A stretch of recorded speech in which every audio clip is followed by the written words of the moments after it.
Cooker chicken ബിരിയാണിക്ക് വേണ്ടി ഞാൻ ചിക്കനിൽ 2 ടീസ്പൂൺ മല്ലിപ്പൊടി, 1 ടീസ്പൂൺ മഞ്ഞൾപ്പൊടി, 2 ടീസ്പൂൺ മുളക് പൊടി, കുറച്ച് ഇഞ്ചി, വെളുത്തുള്ളി, മല്ലിയില, 4 പച്ചമുളകും ചേർത്ത് മിക്സിയിലരച്ച് നന്നായിട്ട് പുരട്ടി വെച്ചു, ഉപ്പ് ഇട്ടിട്ട്. അതിനുശേഷം ഒരു കുക്കറിൽ സവാള ഇട്ട് വറുത്തു, ആവശ്യത്തിനുള്ള ഉപ്പിട്ട് പിന്നെ തക്കാളിയും ഇട്ട് നന്നായിട്ട് ഒന്ന് വറുത്തെടുക്കുക. അതിനുശേഷം ചിക്കൻ മസാല പുരട്ടി വെച്ചിരിക്കുന്നത് അതിലിട്ട് ഒരു 5 മിനിറ്റ് വറുത്തതിന് ശേഷം കുക്കർ സിമ്മിൽ വെച്ച് ഒരേ ഒരു വിസിലെടുക്കുക.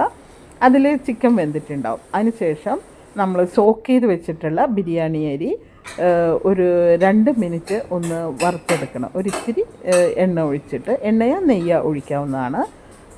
അതിനുശേഷം ചിക്കൻ ഒരു വിസിൽ വന്ന ചിക്കനിൽ ഈ അരി ഇട്ടിട്ട് 1 ഗ്ലാസ് അരിക്ക് 1.5 ഗ്ലാസ് വെള്ളം കൂടെ ഒഴിച്ച് നമ്മൾ ഒരേ ഒരു വിസിൽ വരണവരേക്കും എടുക്കുക, ഒരേ ഒരു വിസിൽ എടുക്കുക.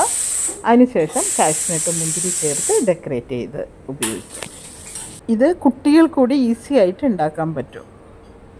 കുക്കർ ബിരിയാണി വളരെ സിമ്പിളാണ്, കറക്റ്റ് അളവിൽ വെന്തിട്ടുണ്ട്, നിങ്ങൾ നോക്കിക്കോളൂ.